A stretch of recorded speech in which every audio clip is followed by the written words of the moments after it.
Hi everyone.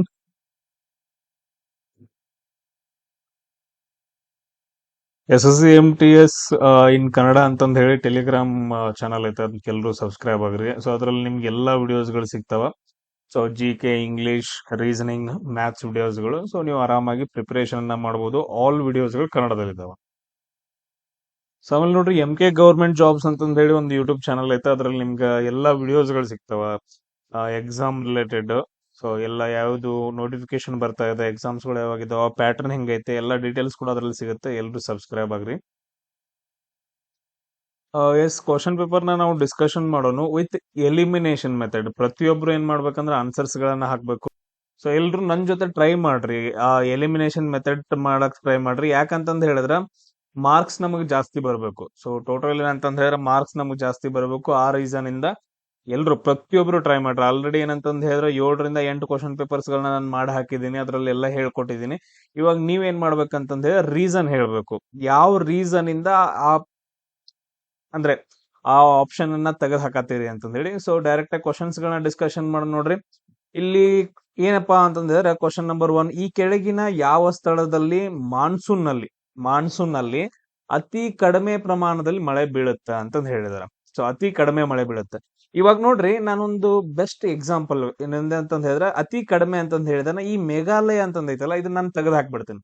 ಯಾಕೆ ಹೇಳ್ರಿ, reason ಹೇಳ್ರಿ, ನೋಡೋಣ, ಕಮೆಂಟ್ ಹಾಕ್ರಿ ರೀಸನ್. ಯಾಕಂತಂದ್ ಹೇಳಿದ್ರೆ ಮೇಘಾಲಯದಲ್ಲಿ ಅತಿ ಹೆಚ್ಚು ಮಳೆ ಬೀಳುತ್ತೆ. ರೀಸನ್ ಏನಪ್ಪಾ ಅಂತಂದ್ ಹೇಳಿದ್ರೆ ಕಾಶಿ, ಗಾರೋ ಮತ್ತು ಜೈಂತಿಯ ಬೆಟ್ಟಗಳಿರೋದ್ರಿಂದ ಅತಿ ಹೆಚ್ಚು ಮಳೆ ಬೀಳುತ್ತೆ. ಅದ್ರಲ್ಲೂ ಕೂಡ ಎಲ್ಲಿ ಅಂತಂದ್ ಹೇಳಿದ್ರೆ ಮೌಸಿನ್ ರಾಮ್ ಒಳಗಡೆ, ಚಿರಾಪುಂಜಿಯ ಮೌಸಿನ್ ರಾಮ್ ಒಳಗಡೆ ಅತಿ ಹೆಚ್ಚು ಮಳೆ ಬೀಳುತ್ತೆ. ಸೊ ಅದಕ್ಕೋಸ್ಕರ. ಅದಾದ ನಂತರ ನೆಕ್ಸ್ಟ್ ನಾನು ಇನ್ನೊಂದ್ ತೆಗೆದಾಕ್ತೇನ್ರಿ. ಏನಂತಂದ್ ಹೇಳಿದ್ರೆ ಇನ್ನೊಂದ್ ನಾನು ಆಪ್ಷನ್ ಇದ್ರಲ್ಲಿ ಸರ್ ಕೇರಳ ತೆಗೆದಾಕ್ತೇನ್ರಿ. ಯಾಕಂತಂದ್ ಹೇಳಿದ್ರೆ ಮಾನ್ಸೂನ್ ಮಾರುತಗಳು ಫಸ್ಟ್ ಬರೋದ ಕೇರಳದಲ್ಲಿ ಅತಿ ಹೆಚ್ಚು ಮಳೆ ಬೀಳ್ತಾವತ್ತೆ. ಅದಾದ ನಂತರ ಇದು ಎಲ್ಲಿ ಸ್ಟಾರ್ಟ್ ಆಗತ್ತೆ, ಜೂನ್ ಒಳಗಡೆ ಫಸ್ಟ್ ಕೇರಳಕ್ಕೆ ಬರುತ್ತೆ. ಅತಿ ಹೆಚ್ಚು ಮಳೆ ಕೇರಳದಲ್ಲಿ ಆಗುತ್ತೆ, ನಮ್ಗೆಲ್ಲ ಗೊತ್ತು. ಈ ಎರಡು ಆಪ್ಷನ್ ನಾವು ತೆಗೆದಾಕಿದ್ವಿ. ಇನ್ನು ನೆಕ್ಸ್ಟ್ ಏನು, ಅಸ್ಸಾಂ ಮತ್ತು ಲೇಹ್ ಐತೆ. ಅಸ್ಸಾಂ ಮತ್ತು ಲೇಹ್. ಅಸ್ಸಾಂ ಅಲ್ಲೂ ಕೂಡ ಏನಂತಂದ್ ಹೇಳಿದ್ರೆ ಮಳಿ ಜಾಸ್ತಿ ಆಗತ್ತೆ. ನಿಮ್ಗೆ ಗೊತ್ತಿದೆ, ಬ್ರಹ್ಮಪುತ್ರ ನದಿ ಪ್ರವಾಹ ಬರುತ್ತೆ ಅದೆಲ್ಲ ಅಂತಂದ್ ಹೇಳಿ. ಸೊ ಇದನ್ನು ಕೂಡ ತೆಗೆದಾಕ್ತಿವಿ. ನಮ್ಗೆ ಒಂದೇ ಒಂದು ಆಪ್ಷನ್ ಉಳಿತೈತಿ, ಲೇಹ್ ಅಂತಂದ್ ಹೇಳಿ. ಕ್ಲಿಯರ್. ಸೊ 100% ಏನಂದ್ರೆ ಕ್ಲಿಯರ್ ಆಗಿ ನಮ್ಗೆ ಆನ್ಸರ್ ಗೊತ್ತಾಗುತ್ತೆ. ಈ ರೀತಿಯಾಗಿ ನಾವು ಎಲಿಮಿನೇಷನ್ ಮೆಥಡ್ ಮಾಡ್ಕೊಂತ ಹೋಗ್ಬೇಕು. ಸೊ ನೆಕ್ಸ್ಟ್ ಕ್ವಶನ್ ನೀವು ಟ್ರೈ ಮಾಡ್ರಿ.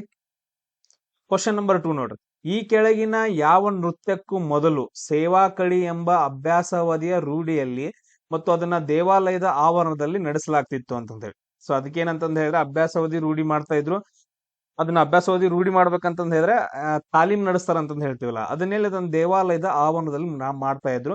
ಸೊ ಅಂತಹ ಒಂದು ನೃತ್ಯ ಯಾವುದು ಅಂತ ಕ್ವಶನ್ ಅನ್ನ ಕೇಳಿದಾರೆ. ಎಸ್, ಯಾವ್ದು ಆನ್ಸರ್ ಆಗತ್ ನೋಡ್ರಿ.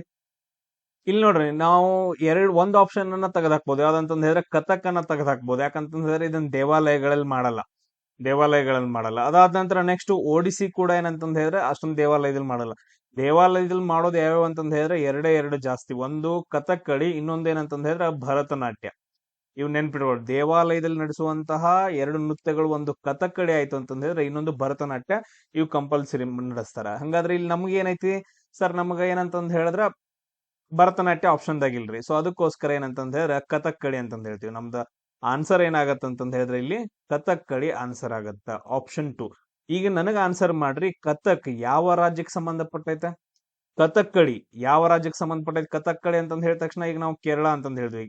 ಕೇರಳದಲ್ಲಿ ಕಥಕ್ಕಳಿ ಮತ್ತು ಮೋಹಿನಿ ಅಟ್ಟಂ ಅಂತಂದ್ ಹೇಳಿ ಎರಡು ಬರ್ತಾವ. ಒಡಿಸ್ಸಿ ನೃತ್ಯ ಒಡಿಸ್ಸಾ ರಾಜ್ಯಕ್ಕೆ ಸಂಬಂಧಪಡುತ್ತೆ. ಕೂಚಿಪುಡಿ ಏನಂತಂದ್ ಹೇಳಿದ್ರೆ ಆಂಧ್ರ ಪ್ರದೇಶ್ ಮತ್ತು ತೆಲಂಗಾಣಕ್ಕೆ ಸಂಬಂಧಪಡುತ್ತೆ. ಕ್ಲಿಯರ್. ಸೊ ಇನ್ನೊಂದ್ ಯಾವ್ದಂತಂದ್ ಹೇಳಿದ್ರೆ ಕಥಕ್ ಒಂದು ಉಳಿತಲ್ಲ. ಈ ಕಥಕ್ ಎಲ್ಲಿ ಅಂತಂದ್ ಹೇಳಿದ್ರೆ ಯುಪಿ. ಕಥಕ್ ಎಲ್ಲಿ ಅಂತಂದ್ ಹೇಳಿದ್ರೆ ಯುಪಿ ಅಥವಾ ಆ ನಮ್ ಇದಾವುದು ನಾರ್ತ್ ಇಂಡಿಯಾ ಅಂತಂದ್ ಹೇಳ್ತೀವಿ. Mainly UP.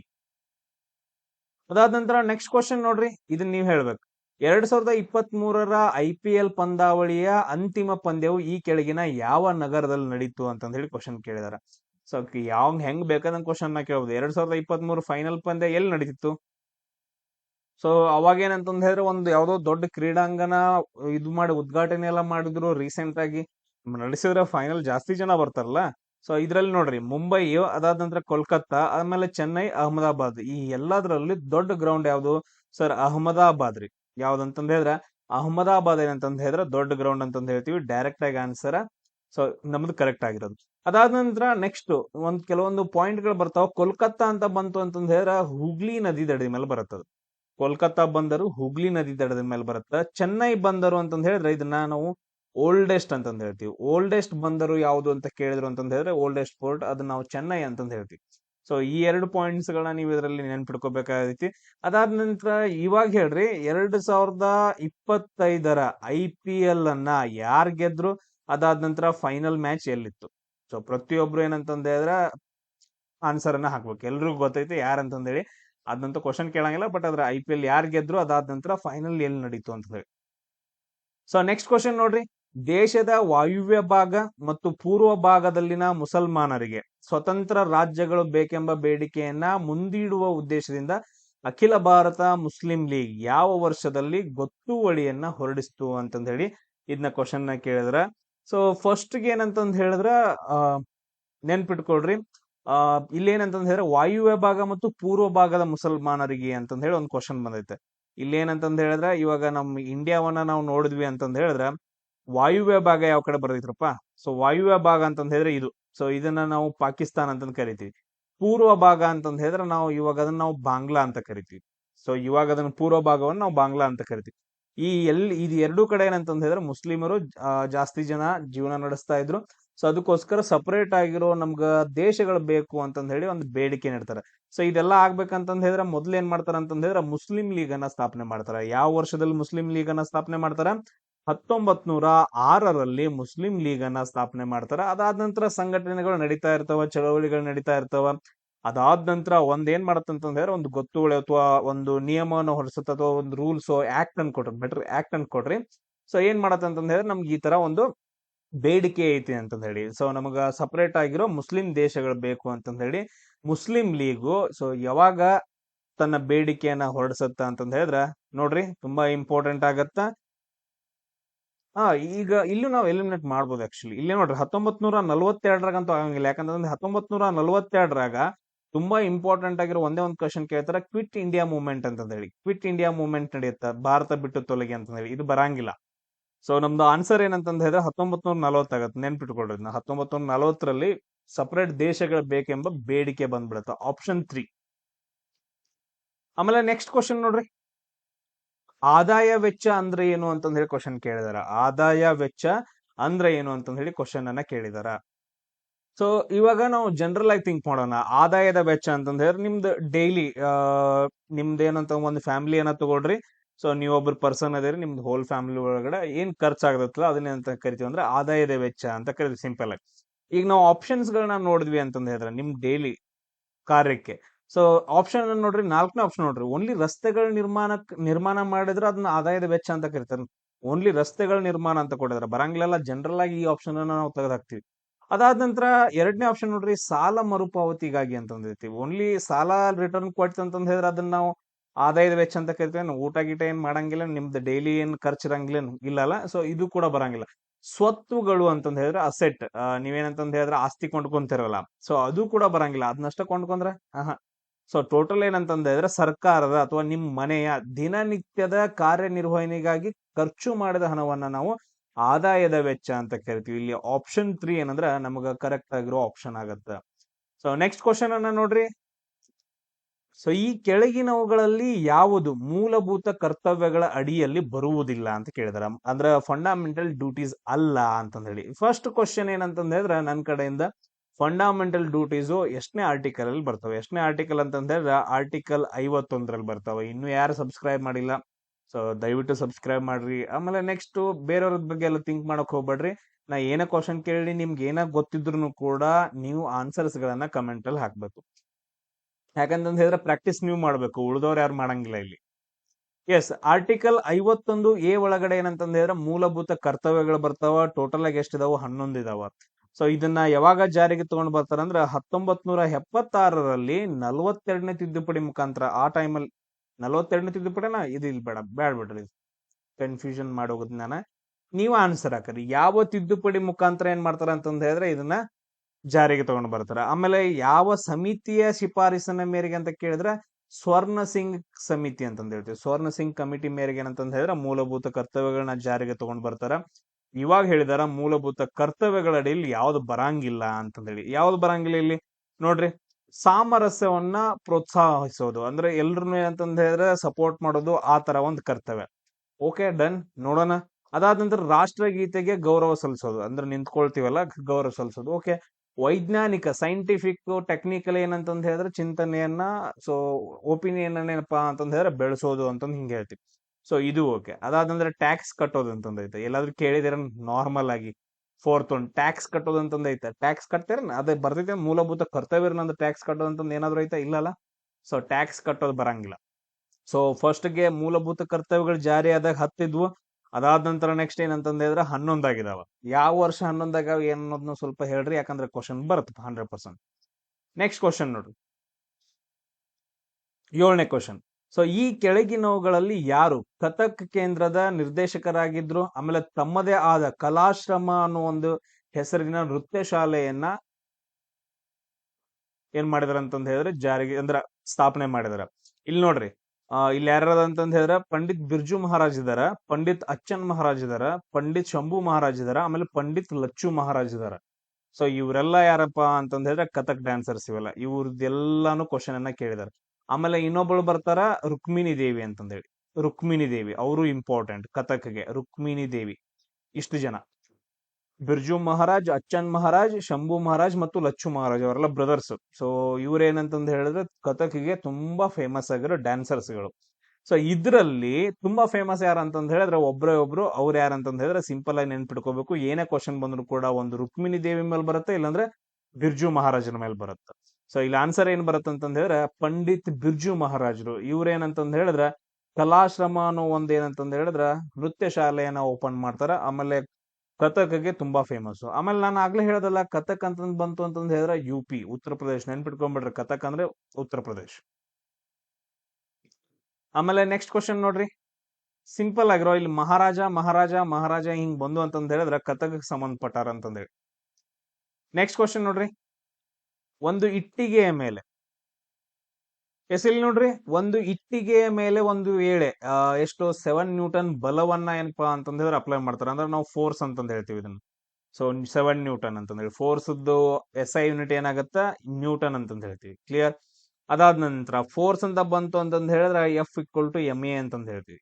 F=ma ಅಂತಂದ್ ಹೇಳ್ತೀವಿ. ಸೊ ಅದೊಂದು ಪಾಯಿಂಟ್ ಅನ್ನ ನೀವೇನಂತಂದ್ ಹೇಳಿದ್ರೆ ನೆನ್ಪಿಟ್ಕೋಬೇಕು. ಆಮೇಲೆ ನೆಕ್ಸ್ಟ್ ನೋಡ್ರಿ ಏನ್ ಕೊಟ್ಟಿದಾನ. ಸೊ 7 ನ್ಯೂಟನ್ ಬಲವನ್ನ ಪ್ರಯೋಗ ಮಾಡಿದ ನಂತರ ಇಟ್ಟಿಗೆ ಏನಾಗತ್ತಂದ್ರೆ 5 ಮೀಟರ್ ದೂರಕ್ಕೆ ಸರಿಯುತ್ತೆ. ಸೊ ಡಿಸ್ಪ್ಲೇಸ್ಮೆಂಟ್ ಆಗತ್ತಲ್ಲ, 5 ಮೀಟರ್ ಏನಂತಂದ್ ಹೇಳಿದ್ರೆ ದೂರ ಸರಿಯುತ್ತೆ. ಹಂಗಾದ್ರೆ ಅಲ್ಲಿ ಕೆಲಸ ಎಷ್ಟು ನಡೀತು ಅಂತ ಕ್ವಶನ್ ಕೇಳಿದಾರ. ಸೊ ಇಲ್ಲಿ ನೋಡ್ರಿ, ತುಂಬಾ ಇಂಪಾರ್ಟೆಂಟ್, ಈಸಿ ಆಗಿರೋದು ಒಂದು ಫಾರ್ಮುಲಾ ಬರುತ್ತೆ. ವರ್ಕ್ ಈಕ್ವಲ್ ಟು ಏನಂತಂದ್ ಹೇಳ್ತೀವಿ ಅಂದ್ರೆ ಫೋರ್ಸ್ ಇಂಟು ಡಿಸ್ಪ್ಲೇಸ್ಮೆಂಟ್ ಅಂತಂದ್ ಹೇಳ್ತೀವಿ. ವರ್ಕ್ ಈಕ್ವಲ್ ಟು ಏನಂತ ಹೇಳ್ತೀವಿ, ಫೋರ್ಸ್ ಇಂಟು ಡಿಸ್ಪ್ಲೇಸ್ಮೆಂಟ್ ಅಂತ ಹೇಳ್ತೀವಿ. ಫೋರ್ಸ್ ಎಷ್ಟು ಹಾಕಿದೀವಿ, 7 ನ್ಯೂಟನ್. ಸೊ ಡಿಸ್ಪ್ಲೇಸ್ಮೆಂಟ್ ಎಷ್ಟಾಗೈತಿ, 5 ಮೀಟರ್ ಆಗೈತಿ. ಹಂಗಾದ್ರೆ ಟೋಟಲ್ ಆಗಿ ಎಷ್ಟು, 35 ಜೂಲ್ ಏನಂತಂದ್ ಹೇಳಿದ್ರೆ ಕೆಲಸ ಆಗತ್ತ. ಇಷ್ಟೇ ಸಿಂಪಲ್ ಆಗಿರೋ ಕ್ವಶನ್ ಐತೆ, ನೋಡ್ಕೋಬೇಕು. ಅದಾದ ನಂತರ ನೆಕ್ಸ್ಟ್ ಕ್ವಶನ್ ನೋಡ್ರಿ, ಈ ಕೆಳಗಿನ ಯಾವ ಬರಹಗಾರ್ತಿಯು ಮೈ ಸ್ಟೋರಿ ಎಂಬ ಆತ್ಮಕಥೆಯನ್ನ ಬರೆದಿದಾರ ಅಂತಂದೇಳಿ. ಸೊ ಇದ್ ನೋಡ್ರಿ, ಮೈ ಸ್ಟೋರಿ ಅನ್ನೋದು ಏನಂತಂದ್ ಹೇಳಿದ್ರೆ ಒಂಥರ ವೈಲೆಂಟ್ ಕ್ರಿಟಿಸಿಸಮ್ ಬಗ್ಗೆ ಬಂದಿರುವಂತ ಒಂದು ಬುಕ್. ಇದನ್ನ ಯಾರು ಬರ್ದಿದಾರ ಅಂತಂದ್ ಹೇಳಿದ್ರೆ ಕಮಲಾ ದಾಸ್ ಅಂತಂದ್ ಹೇಳಿ ಬರ್ದಿದ್ದಾರೆ. ಡೈರೆಕ್ಟ್ ಆನ್ಸರ್ ಇದ್ರಲ್ಲಿ ನನಗೂ ಗೊತ್ತಿಲ್ಲ ಯಾರಂತಂದ್ ಹೇಳಿ, ಯಾರು ಹೆಸರು ಕೊಟ್ಟಿದ್ದಾರೆ ನಿಮಗೂ ಗೊತ್ತಿರಂಗಿಲ್ಲ. ಸೊ ನೆನ್ಪಿಟ್ಕೊಳ್ರಿ, ಕಮಲಾ ದಾಸ್ ಅಂತಂದ್ ಹೇಳಿ. ನಾನು ಎಲ್ಲಾ ಬುಕ್ಸ್ ಗಳನ್ನ ನಿಮ್ಗ ಯಾರು ಬರ್ದಾರ, ಆಟೋಬಯೋಗ್ರಫಿಗಳು ಯಾವ ಇಲ್ಲಿವರೆಗೂ ಯಾವ ಕ್ವಶನ್ಸ್ ಗಳು ರಿಪೀಟ್ ಆಗಿದವು, ಅವುಗಳ ವಿಡಿಯೋಸ್ ಗಳನ್ನ ನಾನು ನೆಕ್ಸ್ಟ್ ಅಪ್ಲೋಡ್ ಮಾಡ್ತೀನಿ. ನೆಕ್ಸ್ಟ್ ಕ್ವಶನ್ ನೋಡ್ರಿ, ಈ ಕೆಳಗಿನ ಯಾರು ವಿಶ್ವವಿಖ್ಯಾತ ಸಿತಾರ್ ವಾದಕರಾಗಿದಾರ ಅಂತಂದ್ ಹೇಳಿ. ಸೊ ವಿಶ್ವವಿಖ್ಯಾತ ಸಿತಾರ್ ವಾದಕರು ಯಾರು ಅಂತಂದ್ ಹೇಳಿ ಕ್ವಶನ್ ನ ಕೇಳಿದಾರ. ಇಲ್ಲಿ ನೋಡ್ರಿ, ಪಂಡಿತ್ ರವಿಶಂಕರ್ ಅಂತಂದ್ ಹೇಳಿ ಬರ್ತಾರ. ಅವ್ರ ಬಗ್ಗೆ ಏನಾದ್ರು ನಿಮ್ಗೆ ಗೊತ್ತಿದ್ರ ನನಗೆ ಕಮೆಂಟ್ ಅನ್ನ ಹಾಕ್ರಿ, ಯಾಕಂದ್ರೆ ಅವ್ರ ಬಗ್ಗೆ ಕ್ವಶನ್ಸ್ ಗಳು ಬಂದಿದಾವ. ಅದಾದ ನಂತರ ನೆಕ್ಸ್ಟ್ ಏನಪ್ಪಾ ಅಂತಂದ್ ಹೇಳಿದ್ರ ಉಸ್ತಾದ್ ಶಫಾತ್ ಅಹಮದ್ ಖಾನ್ ಅಂತಂದೇಳಿ, ಇವರು ಕೂಡ ಇಂಪಾರ್ಟೆಂಟ್ ಆಗ್ತಾರ. ಈಗ ನಾನು ಡೈರೆಕ್ಟ್ ಆಗಿ ಆನ್ಸರ್ ಹೇಳ್ತೀನಿ ನಿಮ್ಗೆ. ಸಿತಾರ್ ವಾದಕರು ಯಾರಂತಂದ್ ಹೇಳಿದ್ರೆ ಪಂಡಿತ್ ರವಿಶಂಕರ್. ಸೊ ತುಂಬಾ ಫೇಮಸ್ ಸಿತಾರ್ ವಾದಕರು, ವಿಶ್ವವಿಖ್ಯಾತ ಆದವ್ರು ಯಾರಂದ್ರ ಪಂಡಿತ್ ರವಿಶಂಕರ್ ಅಂತಂದ್ ಹೇಳ್ತೀವಿ. ಆಮೇಲೆ ನೆಕ್ಸ್ಟ್ ಕ್ವಶನ್ ನೋಡು. ಸೊ ಸಿತಾರ್ ವಾದಕರ ಲಿಸ್ಟ್ ಅನ್ನ ನೋಡ್ಬಿಡ್ ನಾನು ಒಂದು. ಸೊ ಇಲ್ಲಿ ನೋಡ್ರಿ, ತುಂಬಾ ಫೇಮಸ್ ರವಿಶಂಕರ್ ಬರ್ತಾರ. 1960 ಆ ಟೈಮಲ್ಲಿ ರವಿಶಂಕರ್ ಅವರು. ಅದಾದ ನಂತರ ವಿಲಯತ್ ಖಾನ್ ಅಂತಂದ್ ಹೇಳಿ ಬರ್ತಾರ. ಆಮೇಲೆ ನೆಕ್ಸ್ಟ್ ನಿಖಿಲ್ ಬ್ಯಾನರ್ಜಿ, ಆಮೇಲೆ ಅಲ್ಲಾವುದ್ದೀನ್ ಖಾನ್. ಸೊ ಇವ್ರ ಹೆಸರುಗಳನ್ನ ಸಿತಾರ್ ವಾದಕರು ಅಂತಂದ ಹೇಳಿ ನೆನ್ಪಿಟ್ಕೊಳ್ರಿ. ಸೊ ನೆಕ್ಸ್ಟ್ ಕ್ವಶನ್ ನೋಡ್ರಿ, ಡ್ಯಾಶ್ ಡ್ಯಾಶ್ ರಾಜ್ಯದ ಸಿದ್ಧಿಗಳ ಸಾಂಸ್ಕೃತಿಕ ಪರಂಪರೆಯು 300 ವರ್ಷಗಳಿಗೂ ಹಳೆಯದಾಗಿದ್ದು ಅವರ ಸಿದ್ಧಿ ಧಮಾಲ್ ಎಂಬ ನೃತ್ಯ ತುಂಬಾ ಸೊಗಸಾಗೈತೆ, ಅದು ಯಾವ ರಾಜ್ಯದವ್ರು ಅಂತಂದ್ ಕ್ವಶನ್ ಕೇಳಿದಾರೆ. ಯಾವ್ರಂತಂದ್ ಹೇಳಿದ್ರೆ ಗುಜರಾತ್ ಅಂತಂದ್ ಹೇಳ್ತೀವಿ. ಸೊ ಗುಜರಾತ್ ರಾಜ್ಯದ ಸಿದ್ಧಿಗಳ ಸಾಂಸ್ಕೃತಿಕ ತುಂಬಾ ಹಳೆಯದು ಸಿದ್ಧಿ ಧಮಾಲ್ ಅಂತಂದ್ ಹೇಳಿ ನೃತ್ಯ ಬರುತ್ತೆ, ಅದು ಇಂಪಾರ್ಟೆಂಟ್. ಆಮೇಲೆ ನೆಕ್ಸ್ಟ್ ಇಲ್ಲಿ ಗುಜರಾತ್ ಅಂದ ತಕ್ಷಣ ನಮಗ್ ಕ್ವಶನ್ಸ್ ಗಳು ಬರೋದು ಯಾವ್ದಂದ್ರ, ಒಂದು ಗಿರ್ನಾರ್ ಶಾಸನ ನೆನ್ಪಿಟ್ಕೊಡ್ರಿ, ಅದಾದ ನಂತರ ಗಿರ್ ನ್ಯಾಷನಲ್ ಪಾರ್ಕ್ ಅಂತಂದ್ ನೆನ್ಪಿಟ್ಕೊಡ್ರಿ. ಯಾಕಂದ್ರ ಗಿರ್ ನ್ಯಾಷನಲ್ ಪಾರ್ಕ್ ಒಳಗಡೆ ಏಸಿಯಾಟಿಕ್ ಸಿಂಹಗಳು ಕಂಡು ಬರ್ತಾವ, ಅದು ತುಂಬಾ ಇಂಪಾರ್ಟೆಂಟ್. ತುಂಬಾ ಸಾರಿ ಕ್ವಶನ್ಸ್ ಗಳನ್ನ ಕೇಳಿದಾರ. ಆಮೇಲೆ ನೆಕ್ಸ್ಟ್ ಕ್ವಶನ್ ನೋಡ್ರಿ, ಗಳಗಂಡ ರೋಗದಲ್ಲಿ ಯಾವ ಗ್ರಂಥಿಯು ಹಿಗ್ಗುವುದರಿಂದ ಗಂಟಲ ಮುಂಭಾಗದಲ್ಲಿ ಊತ ಬರುತ್ತೆ, ಅಂದ್ರೆ ಗಂಟಲ ಐತಲ್ಲ ಇಲ್ಲಿ ದೊಡ್ಡ ಊತ ಬರುತ್ತೆ. ಇವಾಗ ನೋಡ್ರಿ ತುಂಬಾ ಇಂಪಾರ್ಟೆಂಟ್, ನಾವು ಎಲಿಮಿನೇಷನ್ ಮಾಡೋದಿದ್ರೆ ಮಾಡ್ರಿ ನೋಡ್ನು. ಇಲ್ಲಿ ನೋಡ್ರಿ ಪಿಟ್ಯೂಟರಿ ಗ್ರಂಥಿಯನ್ನ ನಾವು ಏನಂತ ಕರಿತೀವಿ ಸರ್? ಮಾಸ್ಟರ್ ಆಫ್ ಗ್ಲ್ಯಾಂಡ್ಸ್ ಅಂತಂದ್ ಹೇಳ್ತೀವಿ, ಅದು ಮಾಸ್ಟರ್ ಅಂತ ಕರಿತೀವಿ, ಎಲ್ಲಾನು ಕಂಟ್ರೋಲ್ ಮಾಡತ್ತ ಅದು. ಆಮೇಲೆ ಬೆಳವಣಿಗೆಗೆ ತುಂಬಾ ಇಂಪಾರ್ಟೆಂಟ್.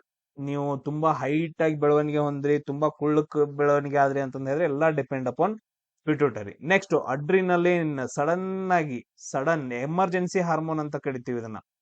ನಿಮಗ್ ಭಯ ಆದಾಗ, ಅದಾದ ನಂತರ ನೆಕ್ಸ್ಟ್ ಖುಷಿ ಆದಾಗ, ಏನ್ ಬೇಕಾದಾಗಲಿ ಸಡನ್ ರಿಯಾಕ್ಷನ್, ಸಿಟ್ಟು ಬಂದಾಗ ಕೂಡ ಏನಂತಂದ್ ಹೇಳಿದ್ರೆ ಅಡ್ರಿನಲಿನ್ ಹಾರ್ಮೋನ್ ಬಿಡುಗಡೆ ಆಗತ್ತ ಅಡ್ರಿನಲಿನ್ ಗ್ರಂಥಿಯಿಂದ. ಕ್ಲಿಯರ್?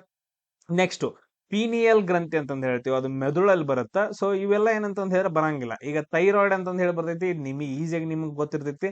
ಥೈರಾಯ್ಡ್ ಅಲ್ಲಿ ಅಂತಂದ್ ಹೇಳಿದ್ರೆ ಕುತ್ತಿಗೆ ಹತ್ರ ಬರುತ್ತೆ. ಇಲ್ಲಿ ಒಂದು ಹಾರ್ಮೋನ್ ಬರುತ್ತೆ, ಅದ್ರ ಹಾರ್ಮೋನ್ ಹೆಸರು ಏನಂತಂದ್ ಹೇಳಿದ್ರೆ ಥೈರಾಕ್ಸಿನ್ ಅಂತಂದ್ ಹೇಳ್ತೀವಿ. ಇದು ಕರೆಕ್ಟ್ ಆಗಿ ಬಿಡುಗಡೆ ಆಗ್ಲಿಲ್ಲ ಅಂತಂದ್ ಹೇಳಿದ್ರೆ, ಆಮೇಲೆ ಅಯೋಡಿನ್ ಕಡಿಮೆ ಆದ್ರೆ, ಅಯೋಡಿನ್ ಅಂತಂದ್ ಹೇಳ್ತೀವಿ, ಅಯೋಡಿನ್ ಕಡಿಮೆ ಆಯ್ತು ಅಂತಂದ್ ಹೇಳಿದ್ರೆ ಗಂಟ್ಲು ಊದ್ಕೊಳಕ್ ಸ್ಟಾರ್ಟ್ ಆಗತ್ತ.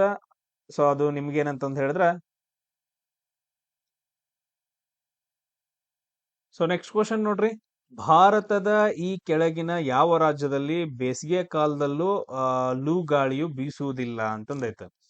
ಸೊ ಆಲ್ಮೋಸ್ಟ್ ಏನಂತಂದ್ ಹೇಳಿದ್ರೆ ನಾರ್ತ್ ಇಂಡಿಯಾದೊಳಗಡೆ ಗಾಳಿ ಬೀಸುತ್ತ, ಬಿಸಿಯಾದ ಗಾಳಿ ಬೀಸುತ್ತ. ಅದನ್ನ ನಾವ್ ಏನಂತ ಕರಿತೀವಿ ಅಂತಂದ್ ಹೇಳಿದ್ರೆ ಲೂ ಅಂತ ಕರಿತೀವಿ. ಬೇಸಿಗೆ ಟೈಮ್ ಅಲ್ಲಿ ನಾರ್ತ್ ಇಂಡಿಯಾದಲ್ಲಿ ಬೀಸುವಂತಹ ಒಂದು ಗಾಳಿಯನ್ನ ಏನಂತ ಕರಿತೀವಿ? ಲೂ ಅಂತ ಕರಿತೀವಿ. ಇವಾಗ ನಾವು ಪ್ರಾಪರ್ ಆಗಿ ನೋಡೋಣ, ರಾಜಸ್ಥಾನಲ್ಲಿ ಬರುತ್ತಾ, ಈ ಪ್ರದೇಶದಲ್ಲಿ ಬರುತ್ತೆ. ಹರಿಯಾಣ ಅದ್ರ ಮೇಲ್ಗಡೆ ಬರುತ್ತೆ. ಅದಾದ ನಂತರ ಪಂಜಾಬ್ ಅಲ್ಲಿ ಬರುತ್ತೆ, ಈ ಕಡೆ ಮೇಲ್ಗಡೆ ಬರ್ತೈತೆ. ಸೊ ಅಂದ್ರೆ ಇದ್ರ ಎಲ್ಲದರಲ್ಲೂ ಕೂಡ ಏನಂತಂದ್ ಹೇಳಿದ್ರೆ ನಾರ್ತ್ ಇಂಡಿಯಾದಲ್ಲಿ ಇರೋದ್ರಿಂದ, ಸೊ ಅವು ಎಲ್ಲಾ ರಾಜ್ಯಗಳಲ್ಲಿ ಲೂ ಅಂತಂದ್ ಹೇಳಿ ಬೀಸುತ್ತೆ. ಬಟ್ ಗೋವಾ ಎಲ್ಲ ಐತೆ, ಸೊ ಈ ಕಡೆ ಐತೆ, ಅಲ್ಲಲ್ಲಿ ಮಹಾರಾಷ್ಟ್ರ ಕರ್ನಾಟಕ ಎಲ್ಲ ದಾಟ್ಕೊಂಡ್ ಹೋಗ್ಬೇಕು ಅದು ಗಾಳಿ. ನಮ್ಗೇನ್ ಅನ್ಸುತ್ತಾನೆ ಇಲ್ಲಿ ಲೂ ಬೀಸುತ್ತಾ? ಇಲ್ಲಲ್ಲ.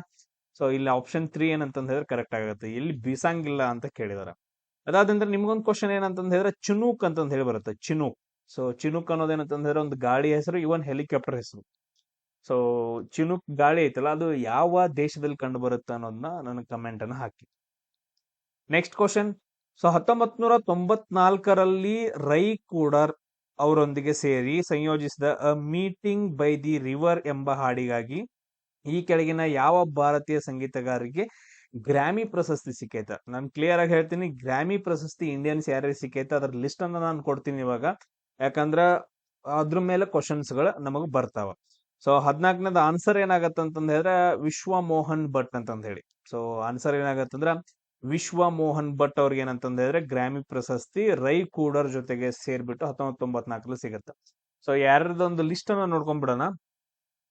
ಸೊ ಇಲ್ಲಿ ನೋಡ್ರಿ ಯಾರು ಬರ್ತಾರ ನೋಡ್ರಿ, AR ರೆಹಮಾನ್ ಬರ್ತಾರ, AR ರೆಹಮಾನ್ ಸಿಕ್ಕೈತೆ. ಆಮೇಲೆ ರಿಕ್ಕಿ ಕೇಜ್ ಸಿಕ್ಕೈತೆ ರೀಸೆಂಟ್ಲಿ, ಜಾಕೀರ್ ಹುಸೇನ್ ಸಿಕ್ಕೈತೆ, ಆಲ್ರೆಡಿ ಆಪ್ಷನ್ ಬಂದ್ರಲ್ಲ. ಪಂಡಿತ್ ರವಿಶಂಕರ್ ಕಥಕ್ ಡ್ಯಾನ್ಸರ್ ಅವ್ರು ಸಿಕ್ಕೈತೆ. ವಿಶ್ವ ಮೋಹನ್ ಭಟ್, ತಾನ್ವಿ ಶಾ, ಆಮೇಲೆ ಜುಬಿತ್ ಮೆಹ್ತಾ, ಆಮೇಲೆ ಪಾಲ್ಗುನಿ ಶಾ, ಆಮೇಲೆ ಶಂಕರ್ ಮಹಾದೇವನ್ ಇವ್ರಿಗೆ ಸಿಕ್ಕೈತೆ.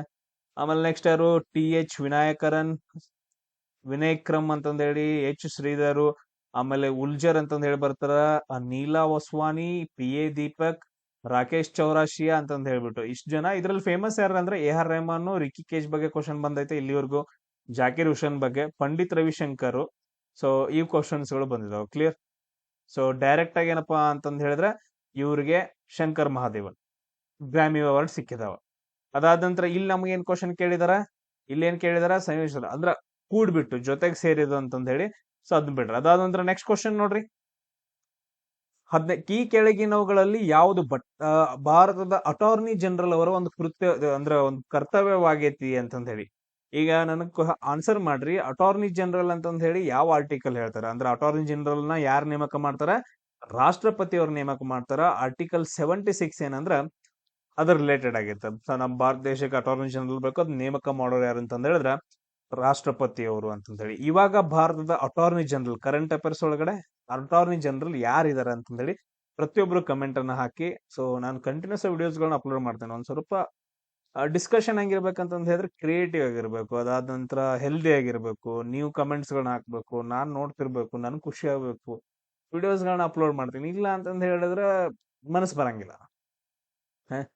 ಎಸ್, ಅದಾದ ನಂತರ ಎಸ್ ಇಲ್ಲಿ ಏನೈತ್ ನೋಡ್ರಿ, ಅಟಾರ್ನಿ ಜನರಲ್ ಅವರದ ಕರ್ತವ್ಯ ಏನಾಗತ್ತ? ಎಸ್ ಇಲ್ಲಿ ನೋಡ್ರಿ, ಅವ್ರ ಕೆಲಸ ಏನಂತಂದ್ ಹೇಳಿದ್ರೆ ರಾಜ್ಯ ಸರ್ಕಾರಕ್ಕೆ ಸಲಹೆ ನೀಡೋದ. ಅದಾಗತ್ತ ರಾಜ್ಯ ಸರ್ಕಾರಕ್ಕೆ ರಾಜ್ಯದ ಅಡ್ವೊಕೇಟ್ ಇರ್ತಾನ. ಸೊ ಅವ್ರು ಬರ್ತಾರಲ್ಲ, ಸೊ ಇಲ್ಲಿ ರಾಜ್ಯ ಬರಂಗಿಲ್ಲ, ದೇಶ ಸರ್ಕಾರಕ್ಕೆ ಅಂದ್ರೆ ಪಾರ್ಲಿಮೆಂಟ್ಗೆಲ್ಲ ಏನಂತಂದ್ ಹೇಳಿದ್ರೆ ರಾಷ್ಟ್ರಪತಿಯವರಿಗೆ ಸಲಹೆ ನೀಡೋದು.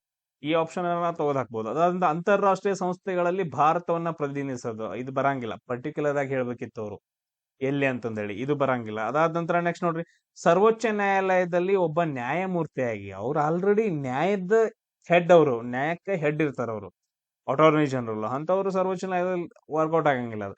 ಸೊ ಆಪ್ಷನ್ 3 ಏನಪ್ಪಾ ಅಂತಂದ್ ಹೇಳಿದ್ರೆ ಕರೆಕ್ಟ್ ಆಗತ್ತೆ. ಕಾನೂನಾತ್ಮಕ ವಿಷಯಗಳಲ್ಲಿ ಭಾರತ ಸರ್ಕಾರಕ್ಕೆ ಸಲಹೆ ನೀಡೋದಂತ. ಸೊ ಆಪ್ಷನ್ 3 ಕರೆಕ್ಟ್ ಆಗತ್ತೆ. ನೆಕ್ಸ್ಟ್ ಕ್ವಶನ್ ನೋಡ್ರಿ, 17ನೇದು. ಭಾರತ ಸರ್ಕಾರದ ದೀನ್ ದಯಾಳ್ ಉಪಾಧ್ಯಾಯ ಗ್ರಾಮೀಣ ಕೌಶಲ್ಯ ಯೋಜನೆ ಇದರ ಅಡಿಯಲ್ಲಿ ಜನಸಂಖ್ಯೆಯ ಯಾವ ವಯಸ್ಸಿನ ಗುಂಪನ್ನ ಫಲಾನುಭವಿಗಳು ಅಂತಂದ್ ಹೇಳ್ಬಿಟ್ಟು ಹೇಳ್ಬಹುದು ಅಂತಂದೇಳಿ. ಈಗ ದೀನ್ ದಯಾಳ್ ಗ್ರಾಮೀಣ ಕೌಶಲ್ಯ ಯೋಜನೆ ಅಂತಂದ್ ಹೇಳಿ ಬರುತ್ತಲ್ಲ, ಅಂದ್ರೆ ಗ್ರಾಮೀಣ ಪ್ರದೇಶಗಳಲ್ಲಿ ಉದ್ಯೋಗಗಳನ್ನ ನೀಡೋದಾಗಿರ್ಬೋದು ಅಥವಾ ಡೆವಲಪ್ಮೆಂಟ್ ಆಗಿರ್ಬೋದು. ಸೊ ದೀನ್ ದಯಾಳ್ ಉಪಾಧ್ಯಾಯ ಗ್ರಾಮೀಣ ಕೌಶಲ್ಯ ಯೋಜನೆ ಅಂತಂದ್ ಹೇಳ್ತೀವಿ. ಸೊ ಇದ್ರದ ಫಲಾನುಭವಿಗಳು ಅಂದ್ರೆ ಯಾರ ಅರ್ಹತೆ ಹೊಂದಿದಾರ ಅಂತಂದ್ ಹೇಳಿ ಕ್ವಶನ್ ನ ಕೇಳಿದ್ರೆ, ಎಸ್ ಯಾರಂತಂದ್ ಹೇಳಿದ್ರೆ 15ರಿಂದ 35 ವರ್ಷದವರೆಗೆ ಯಾರು ಬರ್ತಾರಲ್ಲ ಅವರೆಲ್ಲ ಏನಂತಂದ್ ಹೇಳಿದ್ರೆ ಅರ್ಹರಾಗಿದ್ದಾರು ಅಂತಂದ್ ಹೇಳಿ. ಸೊ ಉಳ್ದವ್ರು ಏನಂತಂದ್ ಹೇಳಿದ್ರೆ ಅರ್ಹರಾಗಿರಕ್ ಚಾನ್ಸ್ ಇಲ್ಲ. ನೆಕ್ಸ್ಟ್ ಕ್ವಶನ್ ನೋಡ್ರಿ, ಖೇಲೋ ಇಂಡಿಯಾ ವಿಶ್ವವಿದ್ಯಾಲಯದ ಕ್ರೀಡಾಕೂಟದ 3ನೇ ಆವೃತ್ತಿಯಲ್ಲಿ ಕೆಳಗಿನ ಯಾವ ವಿದ್ಯಾಸಂಸ್ಥೆಯು ಗರಿಷ್ಠ ಸಂಖ್ಯೆಯ ಪದಕಗಳನ್ನ ಗೆದ್ದುಕೊಂಡೈತಿ ಅಂತಂದ್ ಹೇಳಿ ಕ್ವಶನ್ ಅನ್ನ ಕೇಳಿದಾರ. 3ನೇ ಆವೃತ್ತಿ ಯಾವಾಗ ನಡೀತು, ಏನ್ ನಡೀತು ಅನ್ನೋದನ್ನ ನಾನು ನಿಮ್ಗೊಂದು ಸಿಂಪಲ್ ಆಗಿ ಎಕ್ಸ್ಪ್ಲನೇಷನ್ ಕೊಡ್ತೇನೆ. ಫಸ್ಟ್ ಏನಂತಂದ್ ಹೇಳಿದ್ರೆ ಆನ್ಸರ್ ನೋಡ್ರಿ, ಯಾವ್ದಂತಂದ್ ಹೇಳಿದ್ರೆ ಪಂಜಾಬ್ ವಿಶ್ವವಿದ್ಯಾಲಯದವರು ಅತಿ ಹೆಚ್ಚು ಮೆಡಲ್ಸ್ ಗಳನ್ನ ಗೆಲ್ತಾರ ಖೇಲೋ ಇಂಡಿಯಾ ವಿಶ್ವವಿದ್ಯಾಲಯ ಕ್ರೀಡಾದಲ್ಲಿ. ಎಷ್ಟನೇದ ಆವೃತ್ತಿ? 3ನೇ ಆವೃತ್ತಿ ಅಂತಂದ್ ಹೇಳ್ಯಾರ. ಈಗ ನಾನು ನಿಮ್ಗೊಂದು ಡೀಟೇಲ್ ಕೊಟ್ಬಿಡ್ತೀನಿ, ನೋಟ್ಸ್ ಅನ್ನ ಮಾಡ್ಕೊಂಡ್ಬಿಡ್ರಿ. ಯಾಕಂದ್ರೆ 100% ಖೇಲೋ ಇಂಡಿಯಾ ಮೇಲೆ ಒಂದು ಕ್ವಶನ್ ಇದ್ದೇ ಇರತ್ತೆ. ಸೊ ಇಲ್ಲಿ ನೋಡ್ರಿ, ಖೇಲೋ ಇಂಡಿಯಾ ಯೂನಿವರ್ಸಿಟಿ ಗೇಮ್ಸ್ ಗಳು ಯಾವಾಗ ಸ್ಟಾರ್ಟ್ ಆಗ್ತಾವ ಅಂದ್ರೆ 2020 ಸ್ಟಾರ್ಟ್ ಆಗ್ತಾವ. ಕಳಿಂಗ ಅಂತಂದ್ ಹೇಳಿದ್ರೆ ಒಡಿಸ್ಸಾದಲ್ಲಿ ಫಸ್ಟ್ ಹೋಸ್ಟ್ ಬರ್ಕೊಡ್ರಿ. ಅದಾದಂತ ಇದರಲ್ಲಿ ಅತಿ ಹೆಚ್ಚು ಮೆಡಲ್ಸ್ ಗಳನ್ನ ಯಾರು ಗೆಲ್ತಾರ ಅಂತಂದ್ ಹೇಳಿದ್ರೆ ಪಂಜಾಬ್ ಯೂನಿವರ್ಸಿಟಿ ಅವ್ರು ಗೆಲ್ತಾರ, ಪಂಜಾಬ್ ಯೂನಿವರ್ಸಿಟಿ. ಆಮೇಲೆ ನೆಕ್ಸ್ಟ್ ಯಾವಾಗ ನಡೀತು ಅಂತಂದ್ ಹೇಳಿದ್ರೆ 2022ರಲ್ಲಿ 2ನೇ ಆವೃತ್ತಿ ಅಂತಂದ್ ಹೇಳ್ತೀವಿ. ಇದನ್ನ ಕರ್ನಾಟಕದ ಒಳಗಡೆ ಜೈನ್ ಯೂನಿವರ್ಸಿಟಿ ಐತಲ್ಲ ಕರ್ನಾಟಕದಾಗ, ಬೆಂಗಳೂರದಾಗ ಅಲ್ಲಿ ನಡೆಸ್ತಾರ. ಇಲ್ಲಿ ಜಾಸ್ತಿ ಯಾರು ಗೆಲ್ತಾರ ಅಂತಂದ್ ಹೇಳಿದ್ರೆ ಜೈನ್ ಯೂನಿವರ್ಸಿಟಿ ಅವ್ರು ಗೆಲ್ತಾರ. ಕ್ಲಿಯರ್. ಅದಾದ ನಂತರ 2023ರಲ್ಲಿ ನಡೆಯುತ್ತೆ ಉತ್ತರ ಪ್ರದೇಶದಲ್ಲಿ ನಡೆಯುತ್ತೆ. ಅಲ್ಲೂ ಕೂಡ ಪಂಜಾಬ್ ಯೂನಿವರ್ಸಿಟಿ ಅವರೇ ಜಾಸ್ತಿ ಗೆಲ್ತಾರ. ಅದು 3ನೇ ಆವೃತ್ತಿ ಅಂತಂದ್ ಹೇಳ್ತೀವಿ. ಈಗ ನಮ್ಮ ಕ್ವಶನ್ ಬಂದ್ಲೇ ಅದು. ಆಮೇಲೆ 4ನೇ ಆವೃತ್ತಿ 2024ರದ್ದು ಅಸ್ಸಾಂ ಒಳಗಡೆ ನಡೆದೈತೆ. ಅದನ್ನ ಚಂಡೀಗಢ ಯೂನಿವರ್ಸಿಟಿ ಪಂಜಾಬ್ ಅವರು ಏನಂತಂದ್ ಹೇಳಿದ್ರೆ ತಗೊಂಡಿದಾರ. ಇಲ್ಲಿ ನೋಡ್ರಿ, ಚಂಡೀಗಢ ಯೂನಿವರ್ಸಿಟಿ. ಆಮೇಲೆ ನೆಕ್ಸ್ಟ್ ನೋಡ್ರಿ, 2025ರದ್ದು ಎಲ್ಲಿ ನಡೆಯೋದೈತೆ ಅಂದ್ರೆ 2025ರದ್ದು ರಾಜಸ್ಥಾನದಲ್ಲಿ. ಸೊ 2025ರದಲ್ಲಿ ರಾಜಸ್ಥಾನದೊಳಗಡೆ ನಡೆಯುತ್ತೆ. ಇದು ನಮ್ದೇನಂತಂದ್ ಹೇಳಿದ್ರೆ ಖೇಲೋ ಇಂಡಿಯಾ ಯೂತ್ ಅಂದ್ರ ಯೂನಿವರ್ಸಿಟಿ ಗೇಮ್ಸ್. ಇನ್ನೊಂದು ಕ್ವಶನ್ ಬರುತ್ತೆ, ಖೇಲೋ ಇಂಡಿಯಾ ಯೂತ್ ಗೇಮ್ಸ್ ಅಂತಂದ್ ಹೇಳಿ. ಇದು ಬಹಳ ಇಂಪಾರ್ಟೆಂಟ್ ಕ್ವಶನ್. ಸೊ ಯಾರು ಮಾಡ್ಕೊಳಂಗಿಲ್ಲ, ಹೋಯ್ತು. ಸೊ ಇಲ್ಲಿ ನೋಡ್ರಿ, ಫಸ್ಟ್ 2018ರಲ್ಲಿ ನಡೆಯುತ್ತ 1ನೇ ಆವೃತ್ತಿದು. ಸೊ ಡೆಲ್ಲಿ ಒಳಗಡೆ ನಡೆಯುತ್ತ. ಅದನ್ನ ಜಾಸ್ತಿ ಗೆದ್ದವ್ರು ಯಾರು ಅಂತಂದ್ ಹೇಳಿದ್ರೆ ಹರಿಯಾಣ ರಾಜ್ಯದವರು. ಆಮೇಲೆ 2019ರದ್ದು ಮಹಾರಾಷ್ಟ್ರದಲ್ಲಿ ನಡೆಯುತ್ತ. ಗೆದ್ದವ್ರು ಯಾರು? ಅತಿ ಹೆಚ್ಚು ಮೆಡಲ್ಸ್ ಗಳನ್ನ ಮಹಾರಾಷ್ಟ್ರದವರು.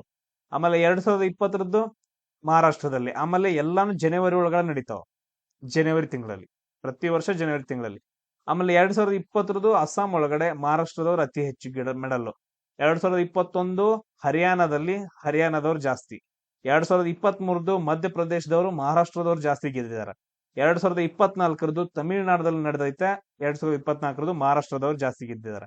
ಆಮೇಲೆ 2025ರದ್ದು ಬಿಹಾರಲ್ಲಿ ನಡೆದೈತೆ ಮೇ ತಿಂಗಳಲ್ಲಿ ಮೊನ್ನೆ. ಅದರಲ್ಲೂ ಕೂಡ ಮಹಾರಾಷ್ಟ್ರದವರೇ ಜಾಸ್ತಿ ಗೆದ್ದಿದಾರ. ಇಲ್ಲಿ ನೋಡ್ರಿ ಎಲ್ಲಾನು ಮಹಾರಾಷ್ಟ್ರ. 2021 ಹರಿಯಾಣ ನಡದಲ್ಲಿ ಏನ್ ನಡೆದಿತ್ಲ ಅಲ್ಲಿ ಹರಿಯಾಣದವ್ರು ಬಿಟ್ರ ಉಳ್ದ ಎಲ್ಲಾ ಕಡೆ ಮಹಾರಾಷ್ಟ್ರ ಟೀಮೇ ಜಾಸ್ತಿ ಏನಂದ್ರ ಮೆಡಲ್ಸ್ ಗಳನ್ನ ಗೆದ್ದೈತೆ. ಇದನ್ನ ನೀವು ಪ್ರಾಪರ್ ಆಗಿ ನೆನ್ಪಿಟ್ಕೋಬೇಕು. ನೆಕ್ಸ್ಟ್ ಕ್ವಶನ್ ನೋಡ್ರಿ, ಭೀತರಿ ದೇವಾಲಯ ಅಂತಂದ್ ಹೇಳಿ ಬರುತ್ತೆ. ಭೀತರಿ ದೇವಾಲಯ ಸೊ ಇದು ಯಾವ ರಾಜ್ಯದಲ್ಲಿ ಕಂಡು ಬರುತ್ತೆ ಅಂತ ಕ್ವಶನ್ ಅನ್ನ ಕೇಳಿದಾರ. ಸೊ ಎಲ್ಲಿ ಅಂತಂದ್ ಹೇಳಿದ್ರೆ ಉತ್ತರ ಪ್ರದೇಶದೊಳಗ ಅಂತ ಹೇಳಿ. ಎಲ್ಲಿ? ಉತ್ತರ ಪ್ರದೇಶದೊಳಗೆ. ಇನ್ ಕೆಲವೊಂದು ನಾನು ಇಲ್ಲಿ ಕೇಳ್ತೀನಿ ನಿಮ್ ಕ್ವಶನ್ಸ್ ಗಳನ್ನ ಕಮೆಂಟ್ ಅನ್ನ ಹಾಕ್ರಿ. ಒಂದು ಬೃಹದೀಶ್ವರ ಟೆಂಪಲ್ ಅಂತಂದ್ ಹೇಳ್ತೀವಿ. ರಾಜರಾಜ ಚೋಳ ಕಟ್ಟಿಸ್ತಾನ ಬೃಹದೀಶ್ವರ ಟೆಂಪಲ್, ಶಿವನಿಗೆ ಸಂಬಂಧಪಟ್ಟಿದ್ದು. ಅದು ಯಾವ ರಾಜ್ಯದಲ್ಲಿ ಕಂಡು ಬರುತ್ತೆ? ಸೆಕೆಂಡ್ ಒನ್ ಕೇದಾರ್ನಾಥ್ ಟೆಂಪಲ್ ಅಂತಂದ್ ಹೇಳ್ತೀವಿ. ಕೇದಾರ್ನಾಥ್ ಟೆಂಪಲ್ ಸೊ ಅದು ಎಲ್ಲಿ ಕಂಡು ಬರುತ್ತೆ? ಮೂರನೇದು ಏನಪ್ಪಾ ಅಂತಂದ್ ಹೇಳಿದ್ರ ಮೊಹಮ್ಮದ್ ಗಜ್ನಿ. ಮೊಹಮ್ಮದ್ ಗಜ್ನಿ ಅಲ್ಲ, ಮೊಹಮ್ಮದ್ ಗಜ್ನಿ ಅವನ್ ಏನ್ ಮಾಡ್ತಾನಂದ್ರ ದಾಳಿ ಮಾಡ್ತಾನ. ಅದು ಸೋಮನಾಥ ದೇವಾಲಯ ಅಂತಂತ ಹೇಳ್ತೀವಿ. ಸೊ ಆ ದೇವಾಲಯ ಯಾವ ರಾಜ್ಯದಲ್ಲಿ ಕಂಡು ಬರುತ್ತ? ಆಮೇಲೆ ನೆಕ್ಸ್ಟ್ ರೀಸೆಂಟ್ ಆಗಿ ಪುರಿ ಜಗನ್ನಾಥ ರಥಯಾತ್ರೆ ನಡೆದೈತೆ. ಈ ಜಗನ್ನಾಥ ರಥಯಾತ್ರೆ ಯಾವ ರಾಜ್ಯದಲ್ಲಿ ನಡೆಯುತ್ತೆ ಅಂತಂದೇಳಿ ಈ 4 ಕ್ವಶನ್ಸ್ ಗಳಿಗೆ ಕಮೆಂಟ್ ಅನ್ನ ಹಾಕ್ರಿ. ಅದಾದ ನಂತರ ನೆಕ್ಸ್ಟ್ ನೋಡ್ರಿ 20ನೇ ಕ್ವಶನ್, ನೌಜವಾನ್. ಸೊ ನೌಜವಾನ್ ಭಾರತ ಸಭೆಯ ಸ್ಥಾಪಕರು ಯಾರು ಅಂತಂದ್ ಹೇಳಿ. ನೌಜವಾನ್ ಅಂತಂದ್ ಹೇಳಿ ಒಂದು ಸಂಘ ಅಂತಂದ್ ಹೇಳ್ತೀವಿ. ಸೊ ಇದ್ರ ಸ್ಥಾಪಕರು ಯಾರು ಅಂತ ಕ್ವಶನ್ ಕೇಳಿದಾರ. ನಮ್ಮೆಲ್ಲರ ಅಚ್ಚುಮೆಚ್ಚಿನ ಹೀರೋ ಅಂತಂದ್ ಹೇಳ್ತೀವಿ. ಯಾರವ್ರು ನಮ್ಮ ಅಚ್ಚುಮೆಚ್ಚಿನ ಹೀರೋ ಇದ್ರೊಳಗಡೆ? ಯಾರಪ್ಪಾ ಅಂತಂದ್ರೆ ಭಗತ್ ಸಿಂಗ್ ಅಂತಂದ್ ಹೇಳ್ತೀವಿ. ಯಾರು? ಭಗತ್ ಸಿಂಗ್ ಏನಪ್ಪಾ ಅಂತಂದ್ರೆ ಒಂದು ಆ ಟೈಮ್ ಅಲ್ಲಿ ಒಂದು ಆರ್ಗನೈಸೇಷನ್ ಅನ್ನ ಕಟ್ತಾರ. ಅದ್ರ ಹೆಸರು ನಾವು ನವಜವಾನ್ ಅಂತಂದ್ ಹೇಳ್ತೀವಿ. ಕ್ಲಿಯರ್ ಎಲ್ರಿಗೂ? ಆಮೇಲೆ ಅದ್ರ ಜೊತೆ ಚಂದ್ರಶೇಖರ್ ಆಜಾದ್ ಕೂಡ ಇರ್ತಾರ. ಆಮೇಲೆ ಲಾಲಾ ಲಜಪತ್ ರಾಯ್, ಲಾಲ್ ಪಾಲ್ ಬಾಲ್ ಅಂತಂದ್ ಹೇಳಿ ಬರ್ತಾರಲ್ಲ, ಇವರೆಲ್ಲ ತೀವ್ರಗಾಮಿಗಳು. ಇವ್ರಿಬ್ರು ಏನಂತಂದ್ ಹೇಳಿದ್ರ ಕ್ರಾಂತಿಕಾರಿಗಳು. ಯಾರು? ಕ್ರಾಂತಿಕಾರಿಗಳು ನಡೆಸಿರುವಂತಹ ಕೆಲವೊಂದು ಘಟನೆಗಳು ಬರ್ತಾವ. ಫಸ್ಟ್ ಒಂದು ಘಟನೆ ಏನಂತಂದ್ ಹೇಳಿದ್ರೆ ಚೌರಿ ಚೌರಾ ಘಟನೆ ಅಂತಂದ್ ಹೇಳ್ತೀವಿ. ಚೌರಿ ಚೌರಾ ಘಟನೆ 1922ರಲ್ಲಿ ಉತ್ತರ ಪ್ರದೇಶದಲ್ಲಿ ಮಾಡ್ತಾರ. ಸೊ ಅಸಹಕಾರ ಚಳವಳಿ ನಿಂತು ಹೋಗ್ಬಿಡ್ತೈತೆ. ಸೆಕೆಂಡ್ ಒನ್ ಏನಂತಂದ್ ಹೇಳಿದ್ರೆ ಕಾಕೋರಿ ರೈಲು ದುರಂತ ಅಂತಂದ್ ಹೇಳ್ತೀವಿ. ಕಾಕೋರಿ ರೈಲು ದುರಂತ ಅಂತಂದ್ ಹೇಳ್ತೀವಿ. ಇದ್ರದ್ದು ಉಸ್ತುವಾರಿಯನ್ನ ಯಾರು ವಹಿಸಿದ್ರು ಅನ್ನೋದನ್ನ ನನಗೆ ಕಮೆಂಟ್ ಹಾಕ್ಬೇಕು. ಕ್ವಶನ್ ಅನ್ನ ಕೇಳಿದಾರ. ನೆಕ್ಸ್ಟ್ ಕ್ವಶನ್ ನೋಡ್ರಿ, ಡ್ಯಾಶ್ ಹಬ್ಬವನ್ನ ಜಾರ್ಖಂಡ್ ರಾಜ್ಯದಲ್ಲಿ ದೀಪಾವಳಿ ಹಬ್ಬ ಮುಗಿದ ಮೇಲೆ ಕೆಲವೇ ಸಮಯದಲ್ಲಿ ಅಮಾವಾಸ್ಯೆಯಂದು ದನ ಕರುಗಳ ಗೌರವಾರ್ಥವಾಗಿ ಆಚರಣೆ ಮಾಡ್ತಾರ ಅಂತ ಕ್ವಶನ್ ಅನ್ನ ಕೇಳಿದಾರ. ಸೊ ಈ ತರ ದೊಡ್ಡ ದೊಡ್ಡ ಕ್ವಶನ್ ಕೇಳಿದ್ರೆ ಹೆಂಗಿದ? ದೀಪಾವಳಿ ಮುಗಿದ ನಂತರ ಏನಂತಂದ ಹೇಳಿದ್ರ ಅಮಾವಾಸ್ಯೆ ದಿನ ದನ ಕರುಗಳ ಗೌರವಾರ್ಥವಾಗಿ ಒಂದ್ ಹಬ್ಬ ಮಾಡ್ತಾರ. ಆ ಹಬ್ಬದ ಹೆಸರು ಏನಂತ ಕೇಳಿದ್ರ, ಅದು ಜಾರ್ಖಂಡ್ ಒಳಗಡೆ. ಆ ಹಬ್ಬದ ಹೆಸರು ಏನಂತಂದ ಹೇಳಿದ್ರ ಸೋಹಾರಾಯ್ ಅಂತಂದ್ ಹೇಳ್ಬಿಟ್ಟು. ಏನ್ರು ಇದ ನೋಡ್ರಿ, ಅದ ಹಬ್ಬ. ನೆಕ್ಸ್ಟ್ ನೋಡ್ರಿ, ಕೊರತೆ ಬಜೆಟ್ ಅಂದ್ರೆ ಏನು? ಕೊರತೆ ಕಮ್ಮಿ ಬೀಳ್ತೆ ಅಂದ್ರೆ ಡೆಫಿಷಿಯನ್ಸಿ ಅಂತ ಹೇಳ್ತೇವಲ್ಲ, ಕೊರತೆ ಬಜೆಟ್ ಅಂದ್ರೆ ಏನು ಅಂತ ಕ್ವಶನ್ ಅನ್ನ ಕೇಳಿದಾರ. ಕೊರತೆ ನಮ್ಗೆ ಈಗ ಸಿಂಪಲ್ ಒಂದ್ ಏನಂತಂದ್ ಹೇಳಿದ್ರೆ ನನಗೊಂದು ಡೆಫಿನಿಷನ್ ಹೇಳ್ರಿ. ಕೊರತೆ ಯಾವಾಗ ಉಂಟಾಗತ್ತ? ಕೊರತೆ ಅಂತಂದ್ ಹೇಳ್ತೀವಲ್ಲ, ಯಾವಾಗ ಉಂಟಾಗತ್ತ? ಏನು ಇಲ್ದೆ ಯಾವಾಗ ಇರ್ತೀವಿ? ಯಾವಾಗ ಅಂತಂದ್ ಹೇಳಿದ್ರೆ ಸರ್ ನಮ್ ಖರ್ಚ್ರಿ, ನಮ್ದು ಇನ್ಕಮ್ ಏನಂತಂದ್ ಹೇಳಿದ್ರೆ 10,000 ಐತ್ರಿ. ಬೇಡ, ಇನ್ಕಮ್ 1,000 ಐತ್ರಿ. ನಾ ಖರ್ಚು ಮಾಡೋದು 10,000. ನಾ ಖರ್ಚು ಮಾಡೋದು ಏನಂತಂದ್ರೆ 10,000. ಸೊ ಖರ್ಚು ಜಾಸ್ತಿ ಆಗಿ ಇನ್ಕಮ್ ಕಮ್ಮಿ ಇತ್ತು ಅಂತಂದ್ ಹೇಳಿದ್ರೆ ಅವಾಗ ಏನಾಗತ್ತೆ? ಎಲ್ಲಾನು ಕೊರತೆ ಆಗತ್ತ, ಸಾಲ ಉಂಟಾಗತ್ತ, ಬಜೆಟ್ ಕಮ್ಮಿ ಬೀಳ್ತೈತಲ್ಲ. ಸೇಮ್ ಅದೇ ಕೊರತೆ ಬಜೆಟ್ ಕಮ್ಮಿ ಬರ್ತೈತಲ್ಲಿ. ಅಂದ್ರೆ ಏನಾಗೈತೆ? ಸರ್ಕಾರದ ವೆಚ್ಚವು ಆದಾಯಕ್ಕಿಂತ ಹೆಚ್ಚಿಗೆ ಇರುವುದು. ಸರ್ಕಾರದ ಏನ್ ವೆಚ್ಚ ಮಾಡ್ತಾರಲ್ಲ ಅದು ಜಾಸ್ತಿ ಐತಿ, ಆದಾಯಕ್ಕಿಂತ ಹೆಚ್ಚಿಗೆ ಐತಿ ಅಂತಂದ್ ಹೇಳ್ತಾರ ಅಷ್ಟೇ. ಸೊ ಆಪ್ಷನ್ 3 ಏನಂತಂದ್ ಹೇಳಿದ್ರೆ ಇಲ್ಲಿ ಕರೆಕ್ಟ್ ಆಗತ್ತ. ಇಲ್ಲಿ ನಾವು ತೆಗೆದಾಕ್ಬಹುದಿತ್ತು. ರಕ್ಷಣಾ ಖರ್ಚುಗಳು ಬರಂಗಿಲ್ಲ. ಸಮಾಜ ಕಲ್ಯಾಣ ಕಾರ್ಯಕ್ರಮಗಳಾಗಿ ಅಂತಂದ್ರೆ ಸಮಾಜ ಕಲ್ಯಾಣ ಕಾರ್ಯಕ್ರಮಗಳು ಎಲ್ಲಾನು ಬರ್ತಾವ, ಅದ್ರಲ್ಲಿ ಬರಂಗಿಲ್ಲ. ಸರ್ಕಾರದ ಆದಾಯ ವೆಚ್ಚಕ್ಕಿಂತಲೂ ಹೆಚ್ಚಿಗೆ ಇರುವುದು ಅಂತಂದ್ ಹೇಳಿ ಇದು ಬರಂಗಿಲ್ಲ, ಇದು ಉಲ್ಟಾ ಇದೆ. ಸೊ ಆಪ್ಷನ್ 3 ಕರೆಕ್ಟ್ ಆಗುತ್ತೆ. ನೆಕ್ಸ್ಟ್ ನೋಡ್ರಿ, ಪವಿತ್ರ ಪರ್ವತವಾದ ಕೈಲಾಸ ಪರ್ವತ ಭಾರತದ ಯಾವ ರಾಷ್ಟ್ರದಲ್ಲಿ ಇದೆ ಅಂತಂದ ಕೇಳಿದ್ರೆ ಯಾವ ದೇಶದಾಗ ಐತೆ? ಪಾಕಿಸ್ತಾನದಾಗ ಐತೆನ? ಚಾನ್ಸ್ ಇಲ್ಲ. ಕೈಲಾಸ ಪರ್ವತ ಅಫ್ಘಾನಿಸ್ತಾನದಾಗ ಇಲ್ಲ. ಅದಾದ ನಂತರ ಈ 2ರಲ್ಲಿ ಸರ್ ಇದ್ರಲ್ಲೂ ಬಾಂಗ್ಲಾದೇಶದಾಗೂ ಇಲ್ರಿ ಸರ್. ಬಾಂಗ್ಲಾದೇಶದಾಗ ಎಲ್ಲಿ ಬರ್ತೈತಿ? ಸೊ ಎಲ್ಲಿ ಅಂತಂದ್ ಹೇಳಿದ್ರ ಚೀನಾದೊಳಗಡೆ ಏನಂತಂದ್ ಹೇಳಿದ್ರೆ ಕೈಲಾಸ ಪರ್ವತ ಬರ್ತದೆ, ಬಾರ್ಡರ್ ಒಳಗಡೆ ಬರ್ತೈತೆ. ನೆಕ್ಸ್ಟ್ ಕ್ವಶನ್ ನೋಡ್ರಿ, ಈ ಕೆಳಗಿನ ಯಾವ ಕಾದಂಬರಿಯನ್ನ ಮುಲ್ಕ್ ರಾಜ್ ಆನಂದ್ ಅವರು ಬರ್ದಿಲ್ಲ ಅಂತಂದ್ ಹೇಳಿ ಕ್ವಶನ್ ಅನ್ನ ಕೇಳಿದಾರೆ. ಸೊ ಯಾವ್ದಂತಂದ್ ಹೇಳಿದ್ರೆ ಡೈರೆಕ್ಟ್ ಆಗಿ ಹೇಳ್ತೀನಿ, ಮಾರ್ಗದರ್ಶಿ ಅಂತಂದ್ ಹೇಳಿ. ಈ ಮಾರ್ಗದರ್ಶಿಯನ್ನ ಬೇರೆದವ್ರು ಬರ್ದಿದ್ದಾರೆ. ಮುಲ್ಕ್ ರಾಜ್ ಆನಂದ್ ಅವ್ರು ಬರೆದಂತಹ ಕೃತಿಗಳು ಯಾವ್ದಂದ್ರ ಭಾರತೀಯ ರಾಜಕುಮಾರನ ಖಾಸಗಿ ಜೀವನ ಆಯ್ತು, ಆಮೇಲೆ ಕೂಲಿ ಅಂತಂದ್ ಹೇಳಿ, ಆಮೇಲೆ ಕತ್ತಿ ಮತ್ತು ಕುಡುಗೋಲು ಅಂತಂದ್ ಹೇಳಿ ಬರ್ತಾವ. ಸೊ ಇಷ್ಟನ್ನ ಮುಲ್ಕ್ ರಾಜ್ ಆನಂದ್ ಅವ್ರು ಬರೆದಿರುವಂತ ಕೃತಿಗಳಾಗಿದಾವ. ಈಗ ನನಗೆ ನೀವು ಆನ್ಸರ್ ಮಾಡ್ರಿ, ಗಾಂಧೀಜಿ ಅವರು ಬರೆದಂತಹ ಒಂದು ಕೃತಿ ಯಾವುದು, ಆಮೇಲೆ ಜವಾಹರ್ಲಾಲ್ ನೆಹರು ಬರೆದಂತಹ ಕೃತಿಗಳು ಯಾವುವು. ತುಂಬಾ ಸಾರಿ ರಿಪೀಟ್ ಕ್ವಶನ್ ಕೇಳಿದಾರ, ಈ ಎರಡಕ್ಕೂ ಆನ್ಸರ್ ಅನ್ನ ಮಾಡಿ. ನೆಕ್ಸ್ಟ್ ಕ್ವಶನ್ ನೋಡ್ರಿ, ನಿಮ್ಗೆಲ್ಲ ಗೊತ್ತೈತೆ, ಶುಭಮನ್ ಗಿಲ್ ಯಾವ ಕ್ರೀಡೆಗೆ ಸಂಬಂಧಪಟ್ಟಿದ್ದಾರೆ? ಸಿಂಪಲ್, ಎಸ್, ಕ್ರಿಕೆಟ್ಗೆ ಸಂಬಂಧಪಟ್ಟಂತಹ ವ್ಯಕ್ತಿ ಆಗಿದ್ರೆ. ಇವಾಗ ನನಗ ಒಂದ್ ಹೇಳ್ಬೇಕು, ಹಾಕಿ ಅಂತ ಬಂತು ಅಂತಂದ್ ಹೇಳಿದ್ರೆ, ಸೊ ಎಷ್ಟ್ ಜನ ಪ್ಲೇಯರ್ಸ್ ಅಂತ ಕೇಳ್ತಾರ, ಒಂದು ಟೀಮ್ ಒಳಗಡೆ 11 ಜನ. ಅದಾದ ನಂತರ ಹಾಕಿ ದಿಗ್ಗಜ ಯಾರಂತ ಕರಿತೀವಿ? ಮೇಜರ್ ಧ್ಯಾನ್ ಚಂದ್ ಅಂತ ಕರಿತೀವಿ. ಮೇಜರ್ ಧ್ಯಾನ್ ಚಂದ್ ನಿನ್ನೆ ಏನಪ್ಪಾ ಅಂತಂದ್ ಹೇಳಿದ್ರೆ ಅವ್ರದ್ದು ಹುಟ್ಟು ಹಬ್ಬ ಆಗಸ್ಟ್ 29. ಈ ಆಗಸ್ಟ್ 29 ನಾವೇನಂತ ಕರಿತೀವಿ? ರಾಷ್ಟ್ರೀಯ ಕ್ರೀಡಾ ದಿನ ಅಂತಂದ್ ಹೇಳಿ ಕರಿತೀವಿ. ಇದು ಕ್ಲಿಯರ್? ಈಗ ಬ್ಯಾಡ್ಮಿಂಟನ್ ಅಂತ ಬಂದ್ರಲ್ಲ, ಈ ಬ್ಯಾಡ್ಮಿಂಟನ್ ನ ತುಂಬಾ ಫೇಮಸ್ ಆಟಗಾರ ನಮ್ಮ ಇಂಡಿಯಾದವ್ರು ಯಾರು? ಬ್ಯಾಡ್ಮಿಂಟನ್ ಆಡೋರು ತುಂಬಾ ಫೇಮಸ್ ಇರೋರು ಯಾರು ಅಂತಂದ್ ಹೇಳಿ ನನ್ ಕಮೆಂಟ್ ಅನ್ನ ಹಾಕ್ರಿ. ಅದಾದ ನಂತರ ಟೆನ್ನಿಸ್ ಅಂತಂದ್ ಹೇಳಿದ್ರೆ ಯಾರ ಬರ್ತಾರ? ರೋಹನ್ ಬೋಪಣ್ಣ ಬರ್ತಾನ. ಅದಾದ ನಂತರ ಲಿಯಾಂಡರ್ ಫೇಸ್ ಬರ್ತಾರ, ಸಾನಿಯಾ ಮಿರ್ಜಾ ಬರ್ತಾರ, ಮಹೇಶ್ ಭೂಪತಿ. ಇವ್ರೆಲ್ಲ ಏನಂತಂದ್ ಹೇಳಿದ್ರೆ ಟೆನ್ನಿಸ್ ಆಟಗಾರರು. ಇವ್ರ ಕ್ವಶನ್ಸ್ ಗಳು ನಿಮಗ ಕೇಳ್ತಾರ. ಸೊ ಇದೇನಪ್ಪಾ ಅಂತಂದ್ ಹೇಳಿದ್ರ ನಮ್ದು NTS ಕ್ವಶನ್ ಪೇಪರ್ ನಾವು ಡಿಸ್ಕಷನ್ ಮಾಡಿದ್ವಿ. ಇದೇ ರೀತಿ ನಾನು ಎಲ್ಲಾನು ಅಪ್ಲೋಡ್ ಮಾಡ್ತೀನಿ, ಬಟ್ ಅದ್ರ ನೀವು ಮೊದಲು ಶೇರ್ ಮಾಡ್ಬೇಕು. ಅದಾದ ನಂತರ ನೆಕ್ಸ್ಟ್ ಸಬ್ಸ್ಕ್ರೈಬ್ ಆಗ್ಬೇಕು. ಆಮೇಲೆ ಕೇಳಿರೋ ಕ್ವಶನ್ಸ್ ಗಳಿಗೆ ನೀವು ಆನ್ಸರ್ ಮಾಡ್ಬೇಕು. ನೀವು ಆನ್ಸರ್ ಮಾಡಾಕತ್ರಿ, ನನಗ್ ತುಂಬಾ ಖುಷಿ ಆಗುತ್ತೆ. ಆಮೇಲೆ ಏನಂತಂದ್ ಹೇಳಿದ್ರೆ ಇದು ಮಾಡ್ಕೋಬಹುದು. ಆಮೇಲೆ ನೆಕ್ಸ್ಟ್ ನೋಡ್ರಿ, SSC MTS ಇನ್ ಕನ್ನಡ ಅಂತಂದ್ ಹೇಳ್ಬಿಟ್ಟು ಒಂದು ಟೆಲಿಗ್ರಾಮ್ ಚಾನಲ್ ಐತೆ, ಅದನ್ನ ಜಾಯ್ನ್ ಆಗ್ರಿ. ಆಮೇಲೆ ಆಫಿಷಿಯಲ್ ಮಲ್ಲಿಕಾರ್ಜುನ್ ಅಂತಂದ್ ಹೇಳಿ ಇನ್ಸ್ಟಾಗ್ರಾಮ್ ಐತೆ. ಆಮೇಲೆ ಆಫಿಷಿಯಲ್ MK ಗವರ್ಮೆಂಟ್ ಜಾಬ್ಸ್ ಅಂತಂದ್ ಹೇಳಿ ಕೂಡ ಇನ್ಸ್ಟಾಗ್ರಾಮ್ ಚಾನಲ್ ಗಳಿದಾವ. ಅಲ್ಲೂ ಕೂಡ ಏನಂತಂದ್ ಹೇಳಿದ್ರೆ ಫಾಲೋ ಮಾಡ್ರಿ. ನೆಕ್ಸ್ಟ್ ಕ್ಲಾಸ್ ಅಲ್ಲಿ ಸಿಗೋಣ. ಜೈ ಹಿಂದ್.